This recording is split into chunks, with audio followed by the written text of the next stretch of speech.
Coming up today, hundreds of extra pounds were hurting Jennifer Williams physically and mentally. But a change on the outside requires a change on the inside. See the work that's needed before and after weight loss surgery. And a little bit later, it will be wet and windy for the Chiefs game this weekend. We catch up with two doctors traveling with the team to Baltimore.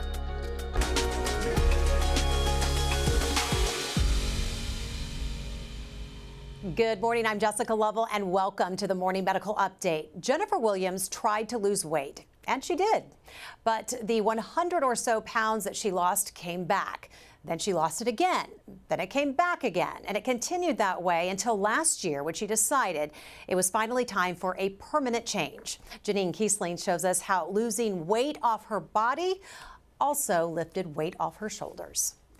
The last year has been quite a journey for Jennifer Williams. It started with gastric bypass surgery, but the real changes Jennifer made came from within, and she says she couldn't have done it without the help of her team at the University of Kansas Health System. I was very active as a child. I was in sports, I ran track, I played volleyball, I was on dance team in college. Jennifer Williams has always been happy and outgoing, but the more weight she put on, the more she felt herself shrinking on the inside. It was rough because I'm a bubbly, happy person all the time. And I constantly was putting myself in the background of stuff. I didn't ever want to kind of stand out. Jennifer's physical health was also suffering, and her weight was making it tough to do her job as an elementary school librarian. I would have horrible back spasms and leg cramps, and I couldn't stand for as long as I wanted. I couldn't interact the way I wanted. It was Jennifer's primary care doctor who brought up the idea of gastric bypass surgery. So Jennifer did what any good librarian would and started researching programs. She attended an online event the University of Kansas Health System held to educate herself about her options when it came to weight loss surgery. Jennifer was so impressed, she immediately called and made an appointment with Dr. Sydney Hugh for gastric bypass. When I went and talked to her, she was not sugarcoating anything. She was saying this is just a tool. You have to still change your lifestyle. It's not something you're just going to have happen and it's going to fix everything. If you're committed to doing this, you can be successful. Jennifer says having an entire team with her every step of the way, from a nutritionist to a counselor, made all the difference. The whole staff, the whole experience was awesome down there. And Jennifer Williams is here in studio with us today. We are so glad to have you. Thank you. Thanks for sitting here with me. And joining us virtually is Dr. Ashley Rhodes and Nicolette Jones. Dr. Rhodes is a health psychologist, someone who provides behavioral health services before and after weight loss surgeries. Nicolette is a clinical dietitian specialist who helps patients make sure that their diet matches their medical needs. So Jennifer, we just saw some before and after pictures in that story. You look fantastic. How are you feeling? I'm feeling so much better. I feel so much lighter. I feel like I can do so many more things that I should be able to do for my age. I felt that my weight was really hindering a lot of things I wanted to do. You said you felt older. I felt so much older. Explain what was going on inside your head when you say older. I know you said you felt slower. Right. Just getting in and out of cars, getting in to be able to do my daily job as my librarian with all my kids, being around my kids at school, having time with my own children. We recently went on vacation and we went out to Colorado, and I was able to do so much hiking with my daughter. It was wonderful. Just so many things I was missing out in life because of my weight was holding me back, and now I'm able to do so many more things. It's like a whole new life. Oh, absolutely. So when did you have the surgery, and how much weight have you lost since? I had it June 13th of 2022. So I'm a little bit over 18 months out.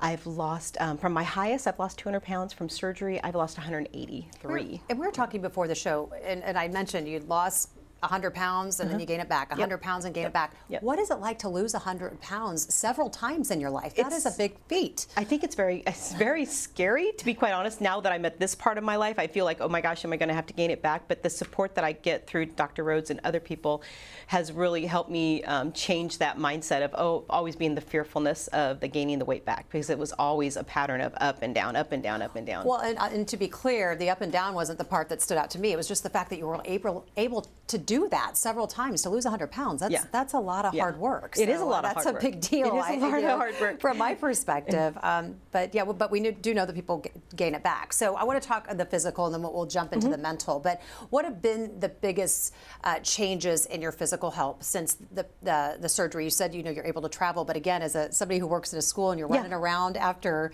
children all day, what's that been like? I don't have leg cramps every night. I don't have back spasms all the time. I'm able to walk as much as I absolutely want to. I'm able to race around chasing the kids sometimes in my library. It's really totally life-changing. I feel so much better every day. How many steps are you getting in? About 15,000 a day. That's a lot. Between about 12 and 15,000, depending on what day. And you were having to walk those halls and run with those kids with all that weight on. So it was much really hard. different now. Very much different. So mentally, you mentioned that you were putting yourself in the background. We hear that a lot with people who are who are feeling self-conscious. How was your body impacting your mental health? Oh, it was horrible. I felt so bad because I literally took myself out of pictures with my children for years. I wasn't in pictures with them because I always hated seeing myself in pictures. I hated seeing myself being videotaped or anything. Like, this would never have happened. You sitting here with me on TV would never happen. No. This never would have happened. But I've been able to adjust my thinking to the point that I'm feeling comfortable in my skin now. Well, let's turn to Dr. Rhodes. Anyone who gets a weight loss surgery is required to meet with a psychologist before they ever have an operation. Tell us why that is and what those discussions are like in some of those first meetings, Dr. Rhodes. Sure. So this is a comprehensive evaluation. We talk about a little bit of everything. We usually start with some basic background information. We talk about history with weight. We talk about mental health history, substance use history, and of course more about the surgery itself, the lifestyle changes that are required as you're going through this surgery, making sure they fully understand kind of the risks, benefits. We also look at things like social support. And we know that all of these things help us develop a plan tailored to each individual to hopefully help them get the most benefit from surgery, short and long term. So we combine that with written assessments and create our plan from there. And it takes, a lot for someone just to get to you, to make that decision, to make that huge change. But how do you help counsel somebody who maybe has felt let down by themselves because diet and exercise hasn't worked in the past? It's a great question. A lot of times there is guilt and shame around this. As a society, we don't do a great job of understanding the very complex and chronic condition of obesity. There's still, frankly, a lot we have to learn about it. But we know that it's much more complex than calories in, calories out, for example. There's so many factors that go into this process. And so we really try to destigmatize and kind of demyth some of these processes to help people know that there is support, whether it's through surgery or a different route. So what are the biggest issues that a patient needs to be prepared for mentally? Boy, there are several. I'd say the overall lifestyle changes that we're asking of people, that's not a one-size-fits-all approach. So we might say, here are all of these recommendations. And what I try to do is help people figure out, along with Nicolette, work closely with her, how does this fit into people's day-to-day lives? Everyone's got a different lifestyle, different routine. How can we make some of these changes really work for them? And understand that that may change over time as well. And I'd say the other thing is the body image is a very, very complex idea. That's our automatic thoughts, images, emotions that show up when we think about ourselves. And that's not a straightforward process when it comes to the surgery. So that's another big area of support that we try to forecast throughout the entire process. Jennifer, what do you remember from those conversations with Dr. Rhodes? Totally exactly what she's talking about. You lose your weight so incredibly quickly that your brain takes so much longer to catch up with where your body is at. And she was huge for me for that. There was many times I was in her office and we were talking about this because it was really a difficult thing, and then you'd have a stall and then you think, okay, is this all I'm going to have? And then you think, no, I can change something in my diet or I can do something different and get yourself going again. But your body image and understanding where you're at it really changes fast. What was it like making the connection between what was in your head and the woman you were seeing in the mirror? It's still hard. I'm going to be quite honest. There's still some days I look at the mirror and I see the faults. I don't see the progress I've made, and I see other things. It's a constant it's a battle. It truly is a battle. That would be a battle because you're constantly hearing people like me walk in and say, oh my gosh, you look amazing, Right. you look gorgeous. No one would even think that you had any Yes. issues with this before. And you're Yes. thinking, oh, you have my no gosh. idea what I've been going Exactly, through. exactly. Dr. Rhodes, have you ever had to deny somebody a surgery? And how do you make that decision? Sure. I think it's a common misconception that there's sort of a pass-fail when it comes to this process. Really, it's very, very rare that we'll identify things that make someone not a candidate at that exact time that can't be modified. So I really think of our goal is how can we identify those risk factors? For example, if someone has an active eating disorder, active untreated significant mental health or substance use issues, those are things that we'd want to address prior to surgery. So we might say, hey, we don't want to proceed right at this moment. How can we get supports in place for you so that down the road, we know we can do this not only safely, but also with the best chance of those short and long-term outcomes for folks. And do you follow patients post-surgery? I do, yes. Actually, the evaluations are a small part of what I do. There's a group of us who do the evaluations. My main role is in our bariatric surgery clinic, getting to see people pre and post surgery, whether it's preparing for the surgery or helping with that adjustment, whether it's within that first year or sometimes years down the road. So, just from an expert perspective, we're hearing from Jennifer, but from an expert perspective, help us kind of take us inside the mind of someone who you're having these conversations with and they walk into your office and you're like, you look great, but you know in their mind something else entirely is going on differently in there. Sure. So one example, like I never will ask people about their weight. There's a lot of focus on that in the process elsewhere. I'm careful actually to not even make comments about anyone's physical appearance, knowing that for some people that can feel really great and supportive, and for others, even that attention on themselves is uncomfortable, or attention towards their appearance. So I really try to take a non-judgmental, not making assumptions approach, going in with the knowledge that everyone has a different experience with this. So I view my role as trying to kind of walk alongside that with them and be a support provider for whatever's showing up.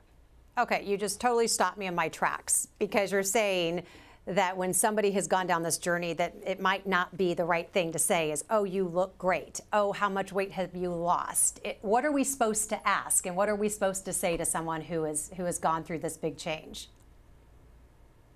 It's an excellent question. And it's, again, there's really not a one-size-fits-all approach there. Those same questions might feel great to one person and feel really uncomfortable to another. And I think often people who maybe have someone in their lives going through this, they want to be really supportive.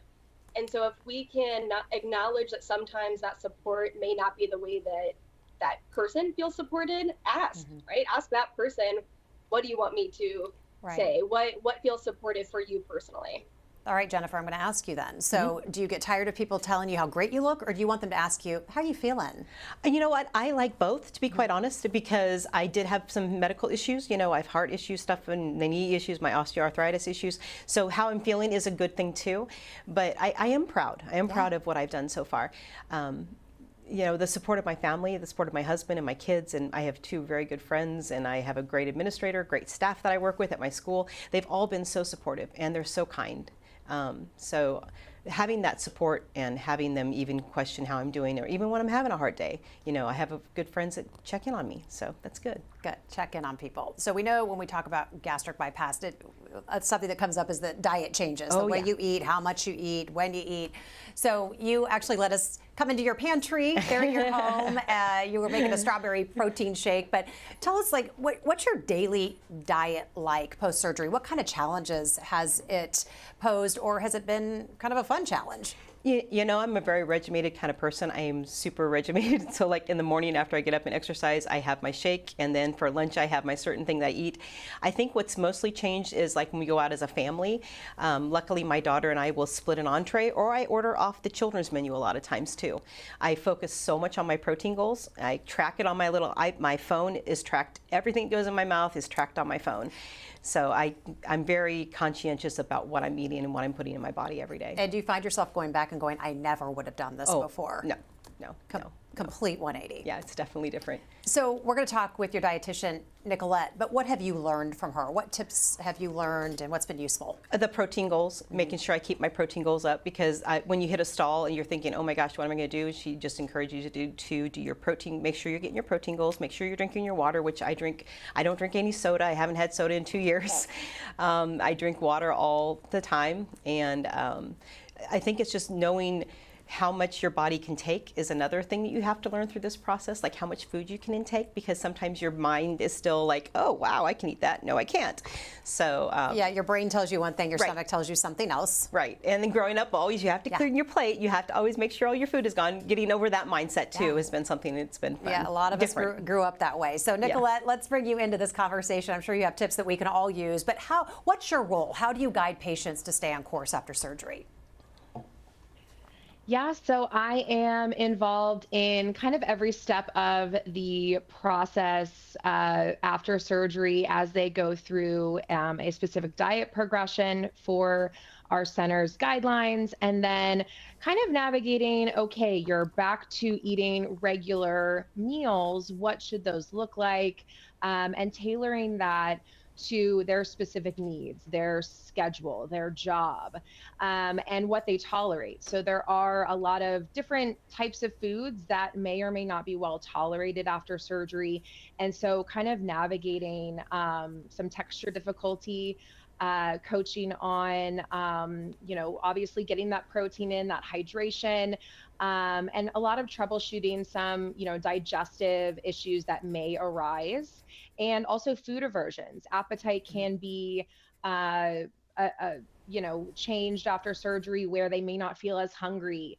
And so we do have to ensure that they're getting enough to eat as well. So getting enough nutrition as they're navigating, eating less overall.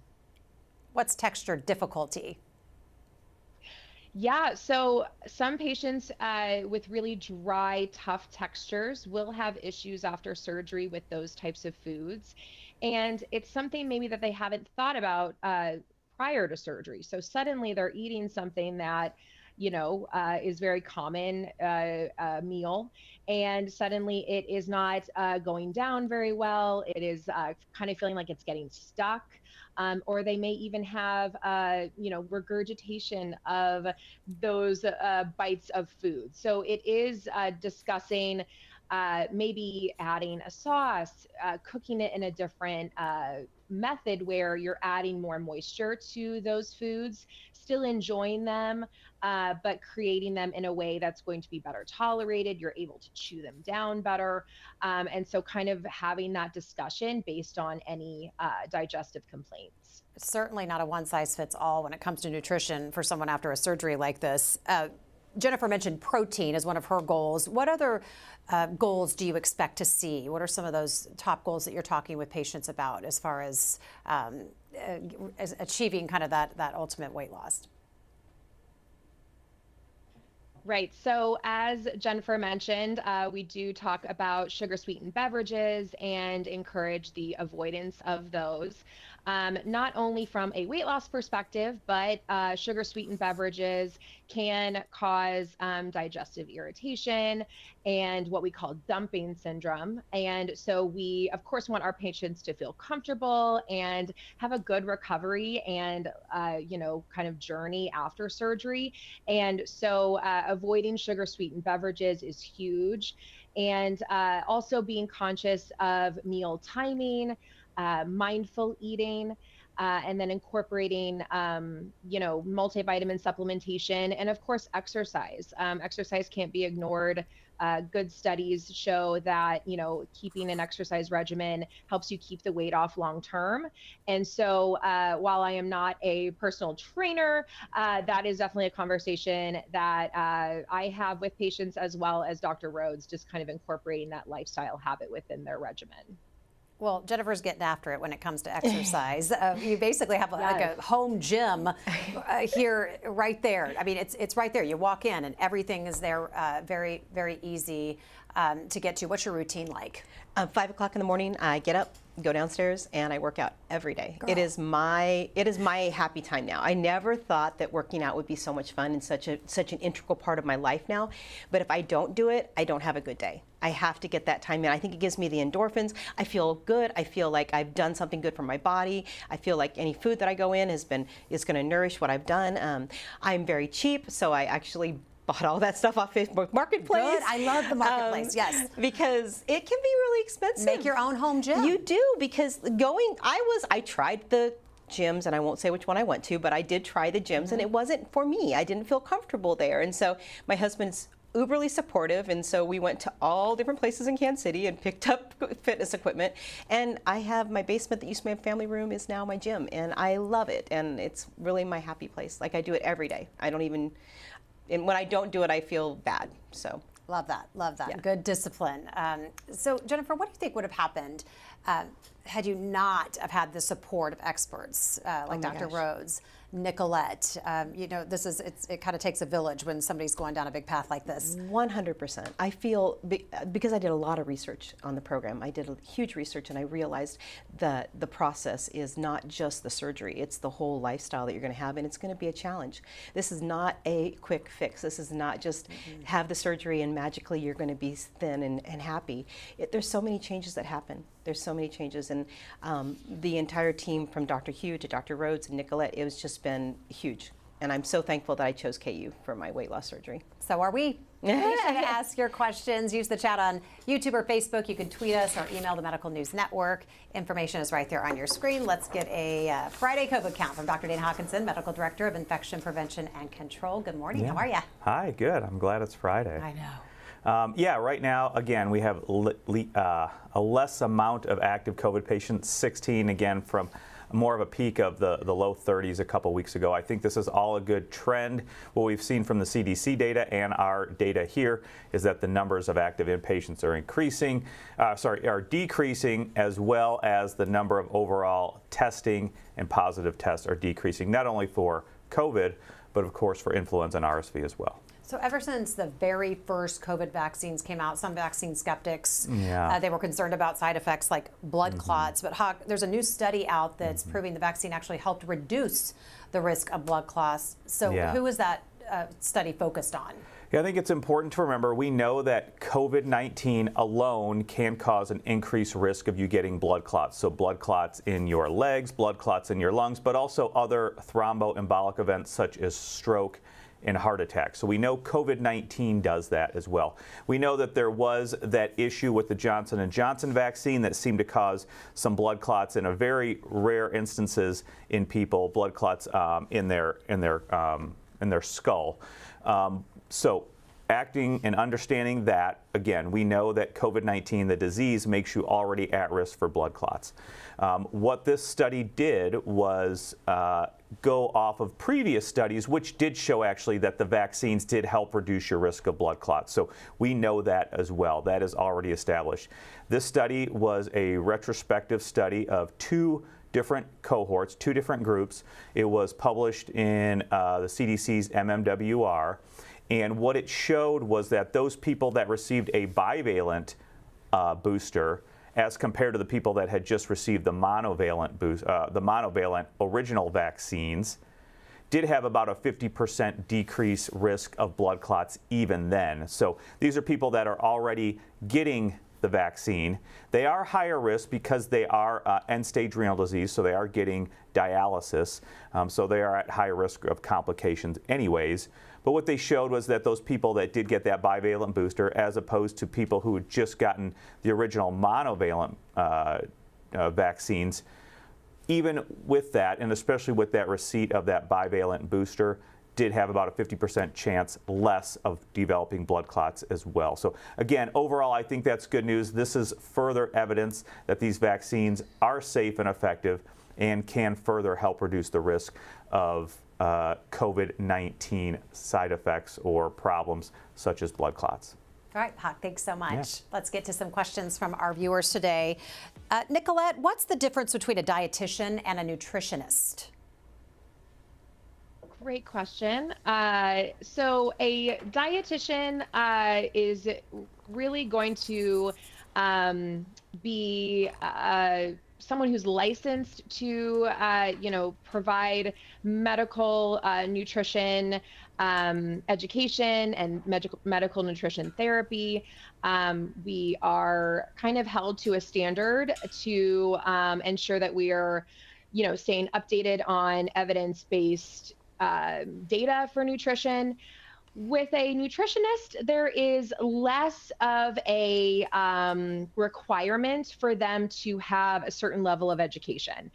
So we like to say anyone can call themselves a nutritionist, but not everyone can call themselves a dietitian. We do have standards within our career where we are trying to incorporate nutritionists into our title. So a dietitian can be called a registered dietitian nutritionist, can go by nutritionist, but dietitians are definitely held to a higher standard, higher education, and we are able to practice medical nutrition therapy. Thank you for educating us on that. I think that's a good question too. Question for you, Dr. Rhodes. Do people ever regret getting this surgery? I'd say rarely. I've seen it. Honestly, most of the times that we see folks in that category, it's more of a timing issue. So maybe not that the surgery itself is something they should have done, but think that there were so many other things maybe going on in life, or maybe they felt a little bit more like this was someone else's decision. Maybe this was a different provider or someone else in their life kind of pushing this. Those are the times when we see people say, like, this didn't feel like a good fit. So those are some of the things we talk to people about ahead of time. To try to make sure that this is truly their decision and be really strategic about the timing. You were shaking your head, Jennifer. Oh, absolutely, absolutely. If I had tried to do this when I had small children, for me, it wouldn't have worked. Now that my children are grown, I'm able to focus so much more on myself and my fitness, like going downstairs and exercising instead of making my kids breakfast and getting them ready for the bus. That's a change in my life, that this was the time for me to really take this choice and take this trip down having weight loss surgery. Timing is Absolutely. everything. Timing was huge. Last question for you, a couple of food related questions. What was the hardest thing to give up? Diet Coke was hardest thing to give up, to be quite honest. Before surgery, that was really hard. I was huge on that.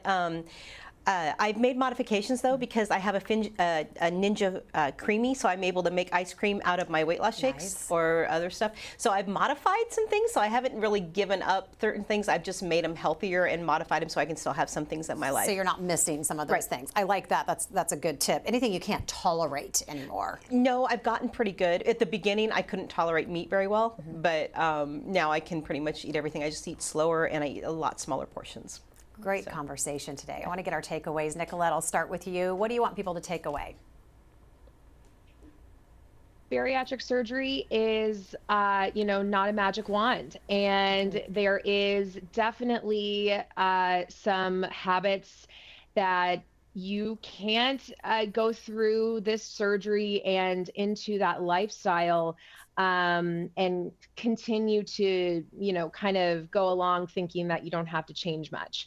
As Jennifer has showed us, she's established healthy eating, protein intake, consistent exercise. And so while this is a life-changing surgery, you need other tools in that toolbox to support you long term. And so Jennifer has showed that it's persistence, it's holding herself accountable and applying a lot of these lifestyle habits and not saying that the surgery is going to do all the work. You have to do that work as well. Dr. Rhodes, what do you want people to know? Oh, well, it's hard to top that. I would echo everything Nicolette just said. And also just note, as we talked about earlier, there's a lot of misinformation and stigma out there related to not only obesity, but also related to the surgery process. And so that can be those can be barriers for folks to even be exploring their options, including bariatric surgery.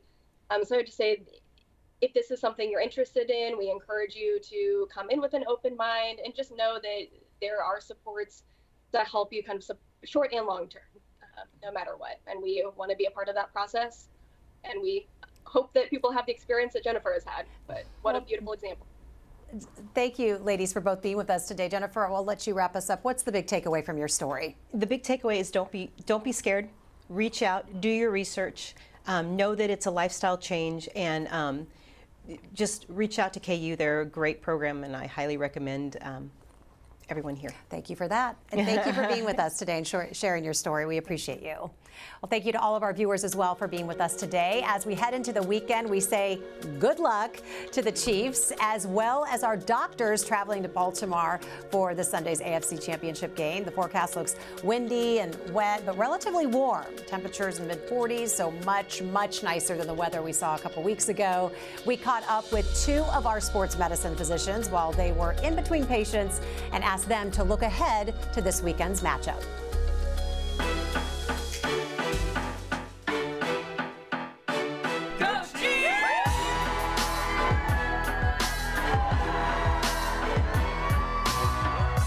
Dr. Luke Thompson. I'm one of the primary care sports medicine physicians for our health system and the Chiefs as well. It's fun to at least have a game or two where it's just a little bit different and you're dealing with some snow or rain and that kind of thing. And once you're out there, you kind of forget it's happening. For people who are going to be watching the game, making sure you're layering up, making sure especially wearing a layer that's good and protective against the rain, waterproof, so that you can keep that water off you, because if the water gets inside and you're wet, doesn't matter how many layers you have, they're all going to be wet and that's going to make you extra cold.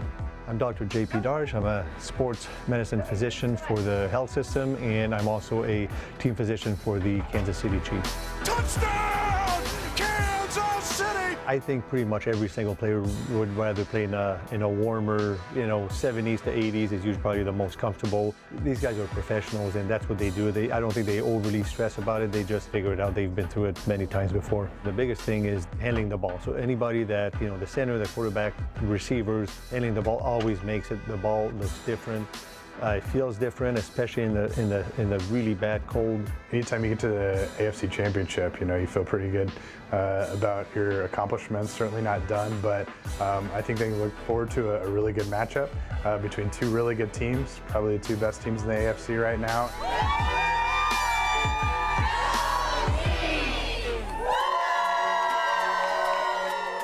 Coming up Monday on the Morning Medical Update. It's time to go beyond just managing symptoms. 2 breakthrough treatments are rewriting the narrative of sickle cell anemia. I'm Jessica Lovell on the next Morning Medical Update. Gene editing for a healthier future. The hope and hurdles of these brand new therapies. Monday at 8. Subscribe to our Morning Medical Update and Open Mics with Dr. Stites podcast.